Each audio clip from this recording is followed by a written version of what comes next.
Hello and welcome to another one of my Let's Talk Abouts, aka my reviews.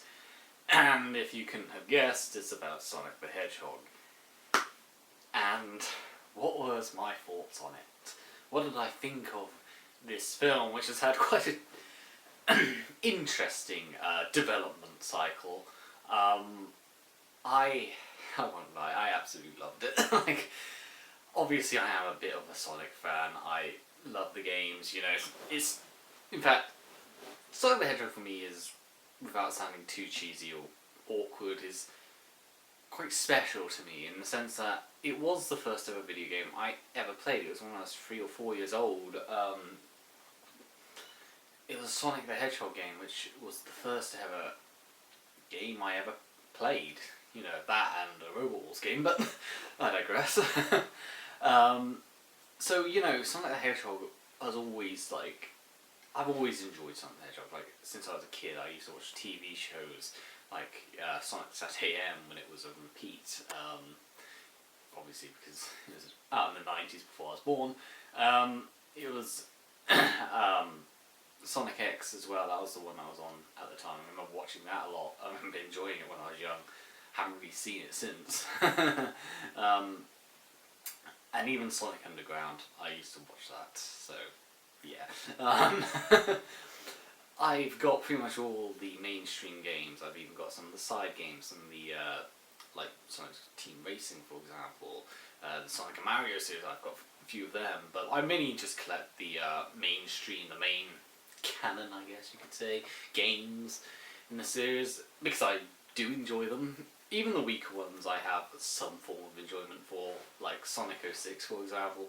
It's a bad game, but it's one of those games which is just so bad it's hilarious. You can't just play that game without having a stupid grin watching the shit happen, So I do find amusement in that. As for the Sonic movie, now, when I first heard of the Sonic movie, I heard it was live action. I was already I couldn't be bothered with it, because I was instantly, when you say you're making a family-friendly movie or kids movie which is live action, you've kind of shot yourself in the foot, because I don't think there's really any, or many in fact, kids movies are live action which are good. Almost all of them suck. Almost all of them flop and are utter shit. They're garbage, they look awkward, they act awkward, it feels awkward, and it's just awkward. That's the best way of describing most live action kids movies, are that they're awkward. They're just, I don't know what's the appeal to it. So with that said, the poster was released, and I made a video about the poster release of what my thoughts were on that, and I was quite negative. I thought it looked awkward again. I said in the video, I believe, it's not going to go well. As soon as you said it was live action, you've doomed yourself forever. And as soon as you say you're saying it on Earth, and it's all going to be, with human characters, interacting with human characters, you've kind of doomed yourself. And of course, I remember the one poster, aside from the obvious shadow silhouette, which clearly sees realistic, ugly-looking hedgehog face. Aside from the silhouette, you had this other poster where Sonic is lying on top of the bridge, and you only see his legs, and they're just these freakishly long legs. Then came the trailer. The infamous trailer, which in many aspects probably helped this film a lot. I know it's a bad trailer, but it probably helped the film a lot. Because, well, yeah, actually it was a blessing in disguise, this trailer, in a way. But this trailer is probably one of the single worst trailers I have ever seen for any movie. It has a really inappropriate and not really suitable song, which is Gangsta's Paradise, for this trailer. It's edited the scenes, or particular moments in the movie, comedic moments, and they've edited it in such a way that it comes across as lame and really awkward. It's and unfunny. And then of course there's the cherry on top, which was Sonic's design, which was this freaky, beady-eyed looking, the creepy little hands as well, the human furry, basically. It wasn't good looking. I had a major problem with the eyes. The eyes were like the one thing that got to me. I know a lot of people have like, I think everyone who's seen trailers have like their own little thing which they didn't like. For me, it was the eyes. The eyes were just off for me completely. And I kind of expected that. But then, and this is why I called this trailer a blessing in disguise, then something happened which took me by surprise. They decided they weren't going to release it in 2019, but they're going to release it in 2020. Now, initially, I believe they were going to release it in March, but they released it in February. And let's see, they decided that they would redesign Sonic. They listened to the fan feedback, and that was surprising because when you really get down to it, a lot of movies, a lot of Hollywood films, a lot of big budget films don't listen to fans at all. Like, fans can demand one thing, but the studios do something else. And truth be told, I do believe that creators and fans should be allowed to have their own ways. Like, I do believe creators should be allowed to make their own stories up without fans interfering too much. But at the same time, if you're dealing with a big franchise, say for example Sonic the Hedgehog, you also have to, you have to, and it's something like the design, for example, you have to like listen to the fans here. And the second trailer came out, and I remember seeing the new design, and I thought, that's an improvement, but I'm not really interested in the film. But then I started seeing more clips, or seeing more like little trailers, and it started to excite me a bit. The Sonic fanboy in me was starting to like come out a bit and saying, you need to see this film, you need to see this film. And the film got released, and I saw how everyone was saying such positive things about it, and it was, it's seeing all this good news about this film, and it was like, holy shit, this is great. Of course, unless you're the BBC, because the BBC hates anything that isn't the BBC, which ironically is criticised by everything else. But the BBC hates this film.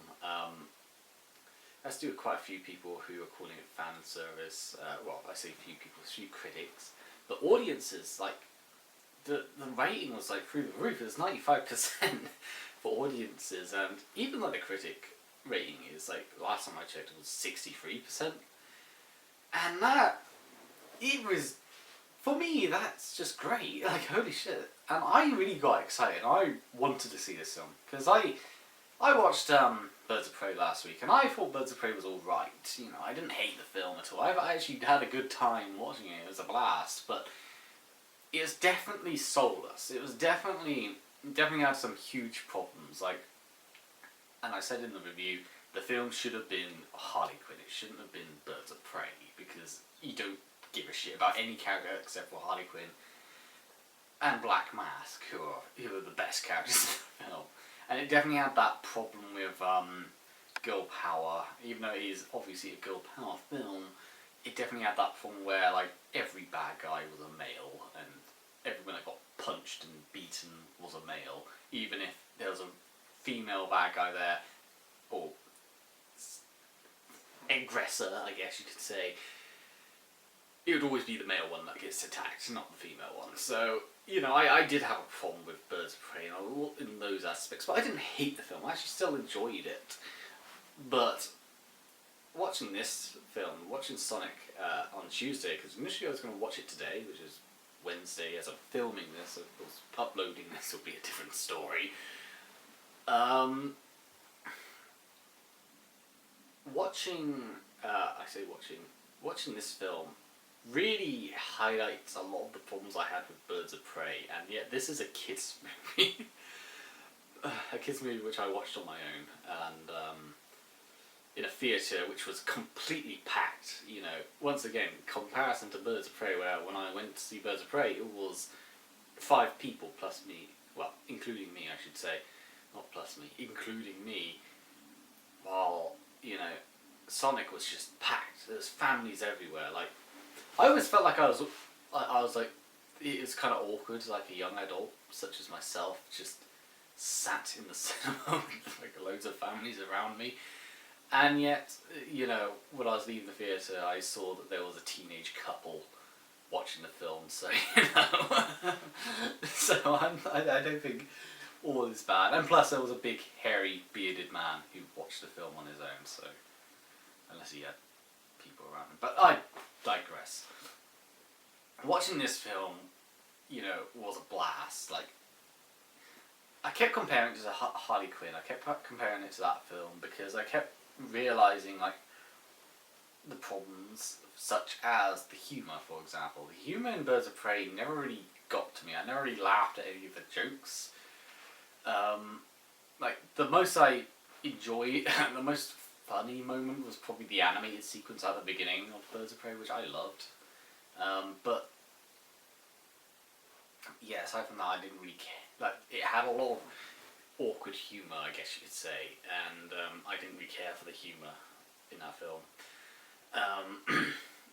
But Sonic surprised me by having actual humour which made me laugh. Like, not many kids' films, not many films in general make me laugh. Like, even a Marvel film, which I love the Marvel movies, I love the MCU, I love superhero movies in general, and yet I never really laugh at their jokes. But this movie, Sonic the fucking Hedgehog, made me laugh a lot. There was so many jokes that I genuinely found funny, or moments that I found funny. A lot of it came from Dr. Robotnik, Eggman, played by Jim Carrey, who is absolutely awesome in this film. Like, the first scene he's in, which is shown in the first trailer, where he, says, "I'm in charge now," to this, commander, this general. The trailer didn't do that scene justice, because it only shows, like, a short snippet, and it doesn't do it justice for what happens in that scene, because he just tears this man apart in this one moment. The man doesn't even get a word in, but Eggman just, like, tears this man apart. Like, he rips him to shreds, and it's great. It's vicious, it's hilarious, and, like, he mocks his IQ, he mocks his manhood, he mocks his intelligence, he mocks his whole system and everything. And he like, belittles this human being. And he doesn't respond whatsoever. And I think it's better that he didn't respond, because imagine if he responded, it would have been less funny. But, he says that nobody cares and all that, and he, tells him, "Have you read Charlotte's Web?" Oh, spoiler alert, the spider dies in the end, and at least it's an ugly little egg sac, or something along those lines. And this is my egg sac, and he came from my egg sac, and he has all the drones running by. That's another thing. This film had a lot of adult humour, which surprisingly works. Like, at one point, Sonic and Tom, which is the police officer, the human character, they like park up by like a bar somewhere, like a service station, I guess you could say. And he's going to go to the talk phone, because Sonic says, "What's a talk phone?" "Well, it's mostly used by drug dealers and, people who just want to make a call," something like that. It's something along the lines of, like, of that, and I thought that was I thought that was funny, The fact that they actually refer to drug dealers using the payphone is great. I'm surprised they got away with that, considering, if you have even a single character smoking in a film these days, it's instantly a 15. It's like, but PG got away with drug dealers, so, no, drug dealers or drunks, it was something like that. It was a joke that certainly made me laugh. I'm not doing it any justice by forgetting, as usual, what they said, because I am awful when it comes to remembering things.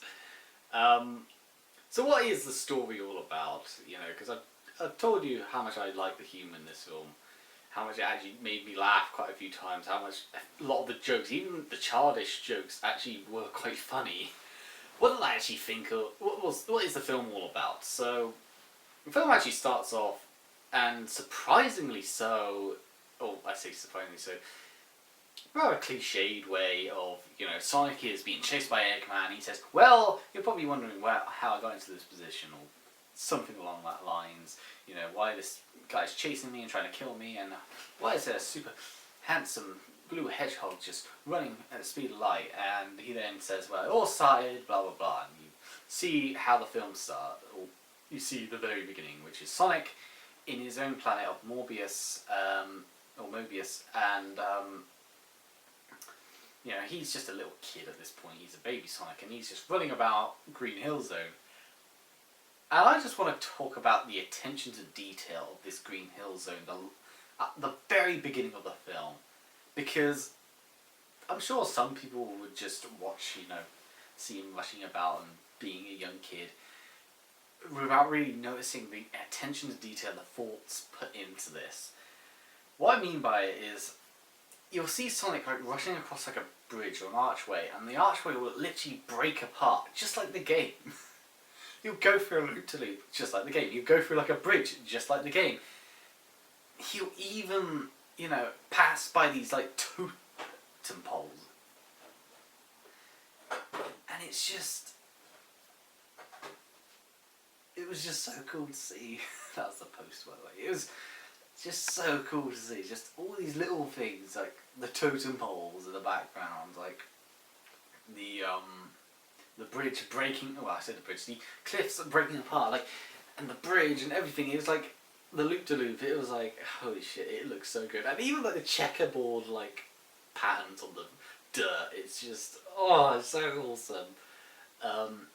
That certainly made me smile. Just that one little scene, as short as it is, made me smile. And what made me smile even more is what follows afterwards. You get a very brief and very quick introduction to Baby Sonic and where his origins came from. He was being looked after by this owl, I forgot her name, but this wise owl, and she's telling Sonic that you can't eat your pals out in public because, people will hunt you down and will chase you and all that.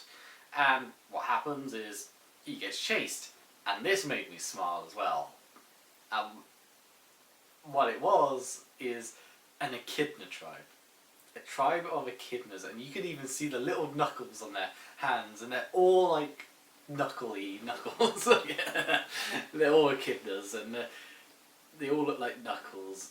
They've all got the tribal look to them, similar to Sonic Adventure, and it was, holy shit, that made me smile. that was so cool to see, So they attack. They pretty much kill off the old owl, but the owl, and she saves Sonic as she's about to get killed, by giving them a bag of rings, and these rings have magical powers. You throw the ring, you can teleport to another world, and he teleports to Earth.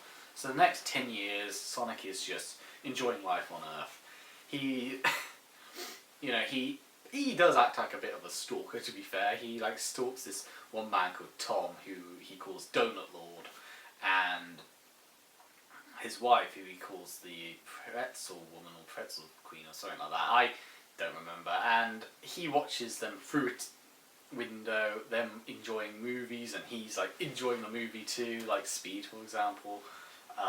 He also has fun with this old man, and I gotta say, I did not expect to see Sonic, the poorly drawn Sonic meme, in this movie. I did not expect to see Sonic in this movie, but they have Sonic in this movie. And this old man who everyone thinks is crazy because he's talking about this blue devil, because Sonic is pissing around with him. He's activating all these bear traps and all that, and gets the man caught up in his own trap, and of course plays around with him. And Sonic is just enjoying life. However, there is one thing that's nagging at Sonic's mind, and that is he's extremely lonely. He has been alone for 10 years, and he's living in this cave. He's got a load of Flash comics. He's got a stupid little cowboy hat. He's got a little radio, etc. But he's not got anyone to talk to. He's never really talked to anyone. Not really, spoke to people, anything like that. And he decides, after watching a baseball game with a bunch of kids, he decides that he's going to, play baseball, and he plays baseball with himself. He's talking to himself as if there's multiple Sonics and multiple people there. However, the realization really sets in that he really is alone. upset, he like rushes around in a circle, trying to like clear his mind, I assume. But because he's getting more upset, he starts becoming electric almost, and he starts zapping, and he creates a sonic boom that wipes out the power line across Green Hills, which is the name of the area where these people are from, where Sonic has been living the past few years, and this prompts the government to get involved. Meanwhile, you got Tom and his wife. They're about to move to San Francisco because Tom, he's got a promotion. He's got a promotion to leave Green Hills, where he's having quite a mundane life, more or less, because he's not really been doing anything except like sat in his police car, trying to get someone for speeding, getting no one at all. There is actually quite a funny moment, by the way, when he right at the beginning, when he is like playing around with the speedometer, and of course Sonic rushes past, and it has like 297 miles per hour or something like that, and Sonic looks at the back, and he then rushes back again, and of course it comes up again, and it's 300 miles per hour, and Sonic is in the background going, yeah. I thought that was great. It's so great. You can tell I've enjoyed this. But yeah, so with the power outage out, the government decide they go, because they think they don't know where it came from. It could be a terrorist attack. It could be anything. They decide they're going to send in their most prized roboticist, a individual with high IQ, and of course the other like governmental members are like, are you sure you should send this guy out? I mean, he's a bit of a lunatic. And of course it's Robotnik. Robotnik comes in, he takes control, he sends out the drones, and they go out to track Sonic. They manage to track out a footprint, and Sonic, realising the danger, he rushes over to where Tom lives, and he breaks into Tom's shed, where he thinks he's going to get the power ring, and he's going to get his magic ring, he's going to throw it, he's going to go to the Mushroom Planet. The Mushroom Planet being a safe planet, where there's nothing there except for giant mushrooms.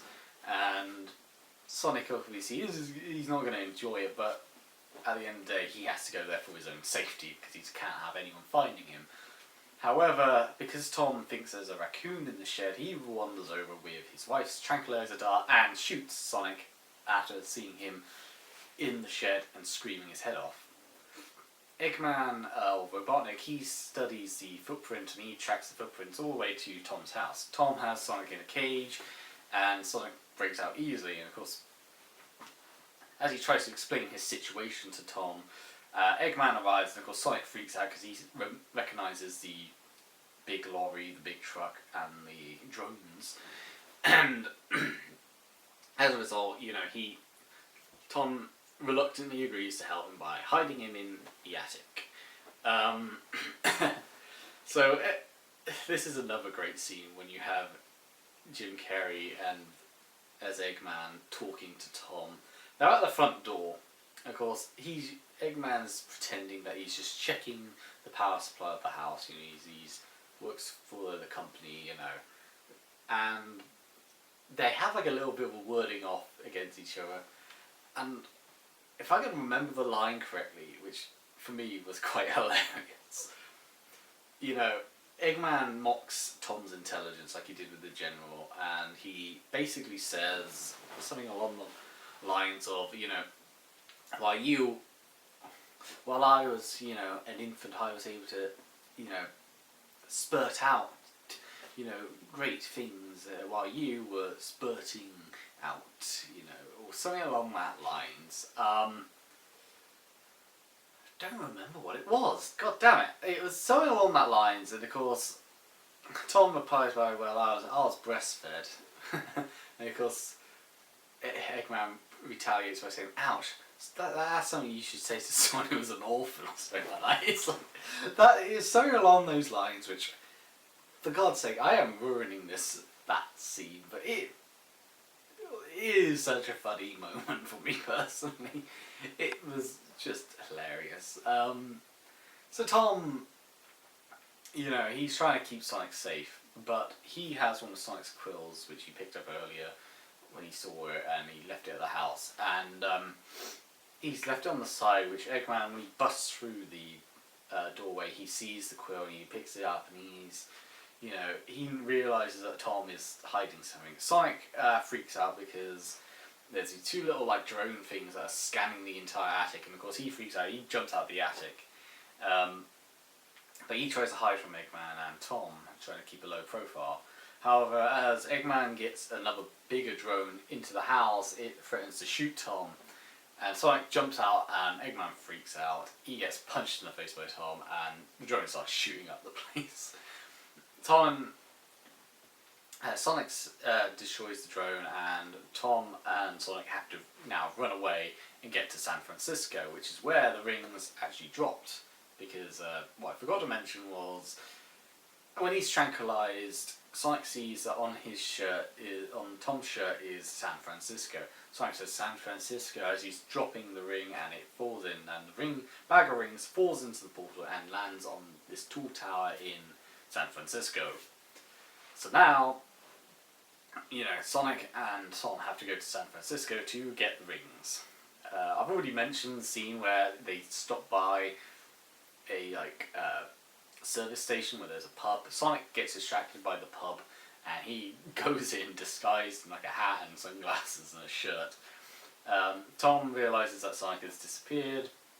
He goes in the pub to find him, and of course someone says, you shouldn't bring your kid around here, says the bar lady. Of course he says, oh well, he's not a kid, he's a 40-year-old man with a skin disorder. With a skin disorder, and of course they stay in the pub for a while. Tom mentions about a bucket list, and Sonic doesn't know what a bucket list is, but he says, I'm going to make one right now. He writes down all these things that he really wants to happen. Of course, Tom says, well, today is probably going to be your last day on Earth, what do you want to do? And Sonic says, well, I got all these things to do, let's do them. They do a load of activities in the pub. For example, they play darts, they play like this basketball hoop game, which is something you see in arcades usually. He goes on Bucking Bronco, and they also start a bar fight. Tom and Sonic quickly escape. They go to a motel somewhere, and of course that's when Tom realizes that his face is all over the news, and that he is basically being treated as a terrorist, a domestic terrorist. Eggman is on their tracks and following Tom and Sonic as they're going all the way to San Francisco. Eggman tries using, this big tank thing to chase after Sonic and Tom. Sonic manages to destroy pretty much all these devices. However, one of the devices is this little sticky bomb thing which gets stuck on Sonic's glove. Now, I have seen this clip is actually available on YouTube, it's officially released, and I have seen people comment out, why didn't Sonic just take off his glove? And it's like, you do realise this used to be a normal paw, So I think, when they are CGIing it, redoing it I should say, they couldn't really just bring back they couldn't really just pull off the glove, which was something they didn't have in the originally. But Sonic struggles to get rid of the bomb. They manage to get it off and they put it on the rock. Sonic is saying, hey, that was easy, and then it explodes. Sonic is knocked unconscious and is badly injured. Because Tom's wife is a vet, he travels all the way to San Francisco to his wife's sister's home. His wife's sister doesn't like Tom. And of course they're freaking out because he's on the news as a domestic terrorist. He explains the situation but ultimately reveals Sonic. And of course they're freaked out by Sonic. They try to treat Sonic, but of course they use a little salt around his nose, and he gets up and says, gotta go fast, and he spins around wildly. Tom and his wife discuss how they're going to deal with Sonic, how they're going to save his life, etc. And this little girl, the niece, she gives Sonic a brand new pair of shoes, which is the red and white ones, which is just so adorable and so cool. Eggman, on the other hand, he is experimenting with the one quill, and he realizes that he can get supersonic speed from this one quill, so he uses it to power up his egg pod as he dances around like a lunatic. Tom, his wife, and Sonic, they see the tall tower and they're about to go over to get the rings, and send Sonic home. And once again we get a really funny scene, and once again this is actually from the first trailer, but once again the first trailer didn't really do it much justice for how hilarious the scene actually gets. So Sonic is put in like a little bag, and he's complaining that it stinks. They get to an elevator because Tom lies to the woman of the building. So he says, "Oh, there's a jumper. You don't really want a splat tomato on the ground, do you?" And he shows his police badge and says, "You just saved someone's life today." And he goes to the elevator. They go to the elevator and they're waiting for the elevator to come down because some people come around. Sonic is still complaining, and of course this one woman looks at Tom and says, "Do you have your child in that bag?" And of course he says, "No, it's not my child. It's a child." Actually. And of course Sonic then says, "This is worse when you put me in that cage." Quite loudly. And of course these two people just have the strangest looks and they walk off. That bit made me laugh quite a lot. So they finally get to the top. They find the bag of rings. Everything's fine. Tom and Sonic have quite an emotional goodbye, and of course they're ready to go. However, because Eggman has utilised the supersonic speed from the quill, he immediately comes over and swarms the three of them. He's got the drones ready to kill Tom and his wife as well as Sonic. Sonic says, "Don't you worry, I got a plan," and he pushes them both off the roof. And once again you get a humorous bit of dialogue from Eggman. He says, "Oh wow, I didn't expect that." I would have done the same thing, but it's something along that lines. It's like, this is a very funny movie. I'm not doing it justice by forgetting what the exact lines are, but that's why I'm going to ask you to watch this film. Although I think everyone is watching this film considering how well it's doing in the box office. I mean, but I digress. Sonic goes super fast again. This is the second time he goes extremely fast. The first time is actually in the bar fight, where time almost slows down to a crawl, where it's so slow that it's that almost everyone's almost frozen in position. Sonic is running so fast that he grabs toilet roll and wraps them all around. That's during the bar fight. This is on the rooftop. He sees all these bullets and missiles coming right for him, and he's tapping his feet acting really cocky over the situation. He knows what he's gonna do. He goes around smashing all the badniks and all the drones. Although actually, to be fair, I think he is officially the badniks, because one Eggman is experimenting with the quills. There's a folder saying badniks, which I think is either just an Easter egg just for fans to spot, or the fact that these drones are called or referred to as badniks in this universe. Sonic, he bashes a few of the drones, he blows them up, and he's about to go down to save his friends. However, because technically time hasn't frozen, time's just slowed down, and because it's slowed down, Robotnik was this close to touching a button which activates the supersonic speed, and he presses it while Sonic is just bashing all the drones about, and as a result he also goes really fast and hits Sonic. Sonic is flabbergasted by this attack and runs down the buildings. He throws a ring and saves his friends who landed in the Green Hills again, at a barn somewhere. Sonic, he's blasted again. He drops all the rings and he falls down off the building. I kind of like that little touch, the fact that when Sonic falls down and is damaged, the rings pop out like that. I thought that was quite a nice touch. So Sonic collects all his rings up as Eggman chases after him through San Francisco. So we're back at where the beginning was, where it froze at the beginning, freeze framed at the beginning. Sonic then says, "Oh, hi, up to speed now. Now I really would like to know what happens next." And of course you see them rushing about. He throws rings. He goes to Paris. After going to Paris, Eggman still chases after him. He's just as fast as Sonic now. He throws another ring, he goes off to the Great Wall of China. He's running across the Great Walls. Eggman's still shooting at him, still trying to get Sonic. And he throws another ring. He goes to the Great Pyramid. He's running up the Pyramid of Giza as Eggman shoots him, and he throws the ring again. He lands back in Green Hills, and Eggman, slowly comes in.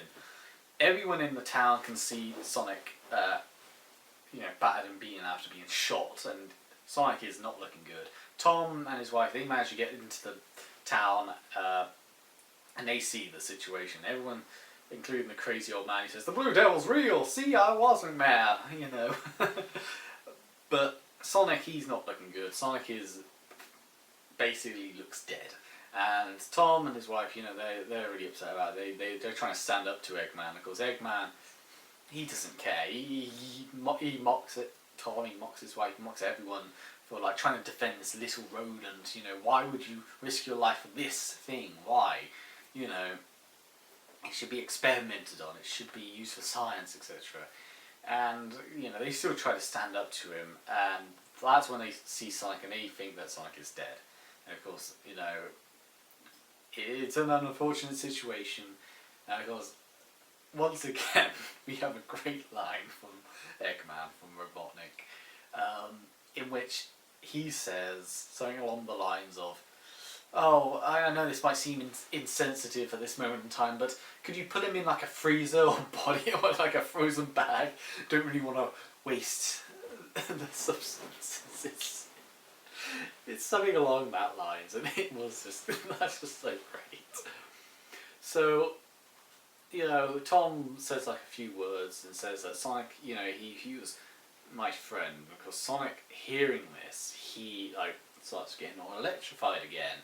And that was one of the things that was on his bucket list, was to get a friend. And Tom finally admits that, Sonic, he's my friend, he's going to miss him and all that stuff. Sonic gets all electrified. He then gets up and it faces Eggman once again. He, zooms in left, right, centre, all over the place, bashing into Eggman, battering his egg pod, damaging it heavily.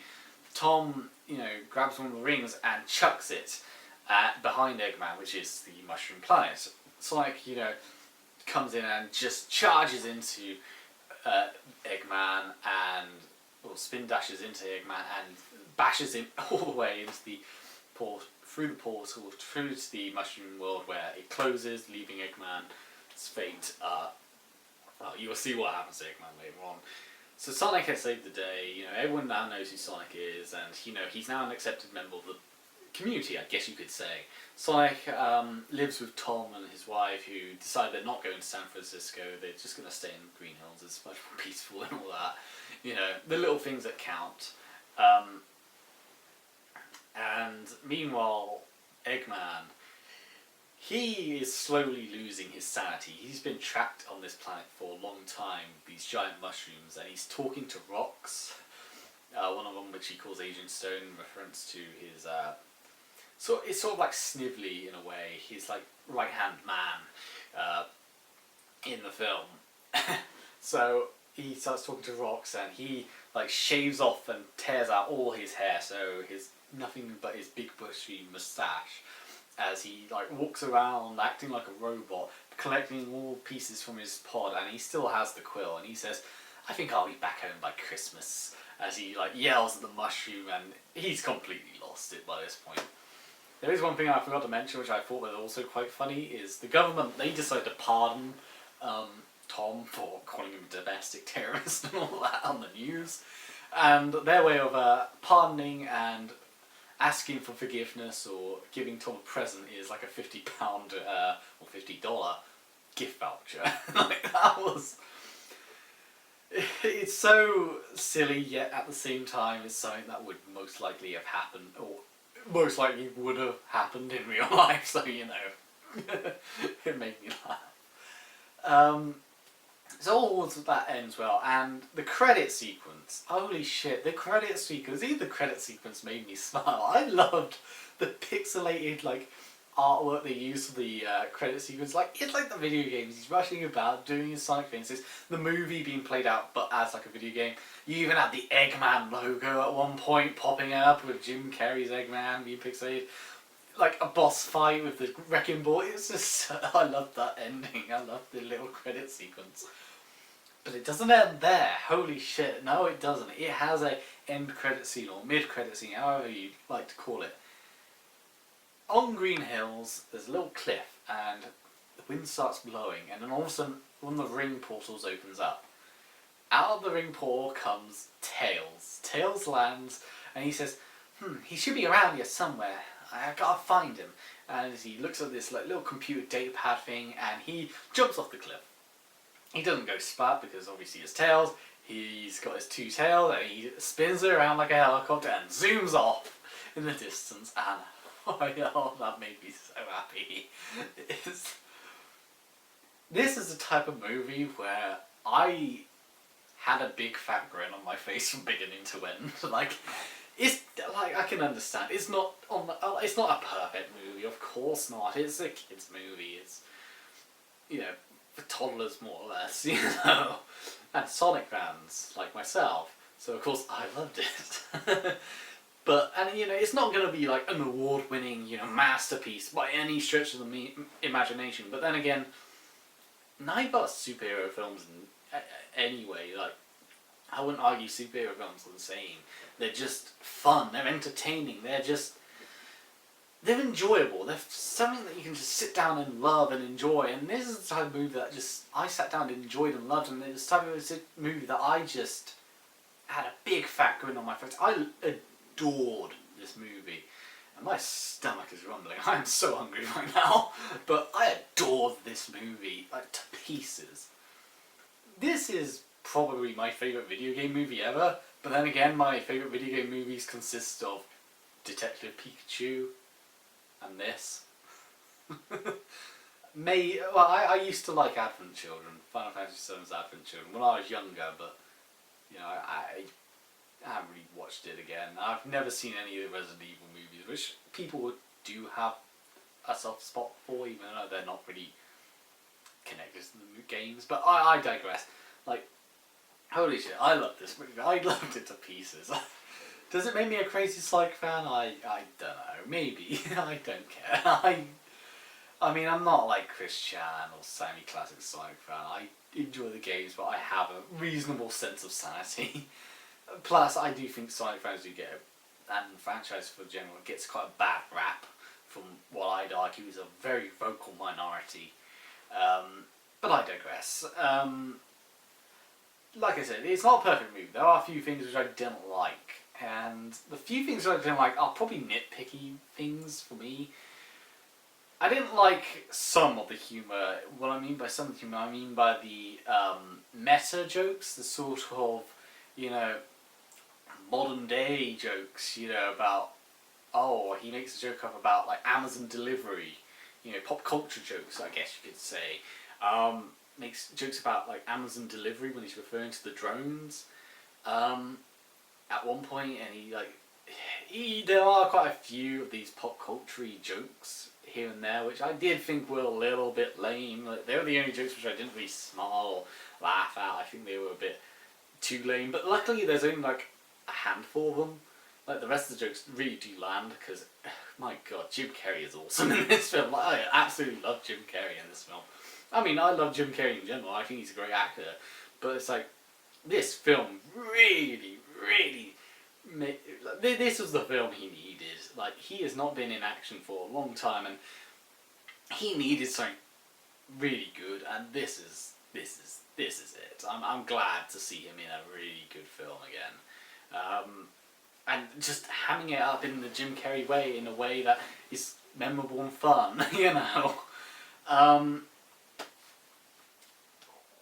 But you know, it's like I said, there were a few problems. Like I said, didn't really care for the pop culture jokes here and there. I thought they were a bit lame. There are quite a few characters that are, how do I put it, unnecessary. Like, one of the last few characters I mean by maybe one in particular character which I couldn't care less and wasn't really needed. Well, I'd say one character, there's actually quite a few of them, but this one in particular is the one that you see a lot, and that's Agent Stone. Of all the characters in the film, I didn't care for. It was Agent Stone and Eggman's henchman, like, Robotnik's henchman. Like, for whatever reason, they thought that they should give Robotnik henchmen, but they didn't actually give the henchmen anything to do except just wear black suits and drive in big black cars, you know. Like, a lot of them just disappear from the film, and Agent Stone is one of them. He's the one that you see in the trailers a lot. He's the one that Eggman bosses around. He's basically Snively from Sonic Sat AM, you know. He's the little squirmy one that, you know, Robotnik has no patience for and will abuse and demand things from. And, you know, although I did quite like that sort of dynamic, the fact that they did have like a Snively-like character, at the same time, Agent Stone he disappears from the movie. He's one of those characters that just disappears from the movie and you never hear of him again except for like a reference to him. And I don't know, I feel like they should have just had Robotnik have nothing but robotic henchmen. That's it. They probably should have got rid of a few of the human characters there. I will say this, I kind of wish they were on Mobius a bit longer, because, like I said, the Mobius scene is really only just like a minute and 30 seconds. Like, it goes by so quickly. You have like a 30-second, clip of Sonic just darting about and getting to the owl and talking to the owl. The owl says a few words, and then it's like, actually, it's not even like a minute and 30 seconds. I think it's just over a minute, maybe. Like, you hardly get any, like, I guess it's down to the fact that the film is 90 minutes long, but it definitely felt like they could have gave a bit more effort in the, in, like, the scenes. Like, they could have, like, had a little bit more extension to the moments and the scenes, and perhaps to make things a bit better, to give it a bit more context, to give some characters a bit more life, because you don't really care for this owl character. That's another character that you don't really care for, because she just appears and then she gets killed off like within the span of a minute. Like, I felt like they should have had like a little bit more time to like demonstrate like Sonic's life there, but at the same time, this is a sort of movie which does go by quite fast, and at the same time does sort of subvert your expectations in the way things work, in the way certain cliches work. Like, there's a moment in this film where it always feels like they're going to have that like big argument between the two buddies who are, been buddies throughout, and now they're going to have this big argument, they're going to go their separate ways and not going to speak to each other, and they're going to be reunited at the end. But instead, what they do is they have like a little bit of an argument, but they don't really care about this argument. They're more preoccupied by, trying to get to their location and, saving the day, more or less. Which is something that I did quite like, something which I did admire. The fact that they did like subvert like the expectations for what is a very cliche. I don't know if I've missed anything out, because I've gone through all the things that I really liked, gone through all the things which I didn't like, which is basically nitpicks. No, I really can't think of anything. Like, I just love this movie. Like, I think if you're a Sonic fan, you're probably going to like this. If you're not a Sonic fan, you're probably going to laugh at Sonic fans for liking this and laugh at the Sonic movie, because that's what you do. But then again, if you're not a Sonic fan, but you are interested in it, you can see it. It's definitely something that I'm sure kids and adults will enjoy.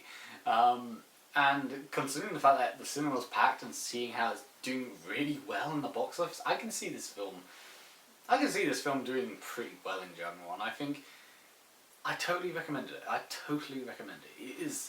It's an enjoyable movie. It's a lovable movie, and something I really want to talk about is how precious this movie really is. I haven't seen a movie for at least a few years now well, at least since Infinity War, where people on the internet in particular have just been united and just feel wholesome for once. You know, there's no arguing, there's no like bitching or moaning, no political bullshit, no drama, no SJWs versus anti-SJWs. It's just peace. You know, it's peaceful, it's just enjoyable, lovable fun, and you know, seeing that reaction from people, seeing that, it's just so wholesome, so lovely. You know, it is from like the fucking Hedgehog. You know, I think there's a few comments that have been passed around on a lot of videos. It's the same sort of comment, but it's funny how, and it goes something like this. It's funny how, you know, we're living in an age where we're dreading the next Star Wars movie, and we're walking out of the cinema unhappy because of it. But Sonic the Hedgehog is something that we're excited to see, and something that we're walking out with big smiles on our face for. And that really is telling. That really is telling. And it's just a wholesome, lovable movie. And I really love the reaction it's been getting. I really love everything to do with it. Is there some negative? Yeah, there is. But just like Infinity War, it's like one of those movies that have just united people. Just for this one little moment. People are just happy. And that for me is just wonderful. So yeah, I totally recommend this movie. I loved it. I absolutely adored it. And I think you will too. And plus, support them for what they did. They actually made the change. They didn't just, you know, leave the old design and say, well, screw you, we want your money. They actually put the time in. They delayed the movie. They actually put the effort in to make it. And you can see there's a lot of love and passion in this movie. And that, for me, is really what matters. And I absolutely adored this movie. Absolutely amazing.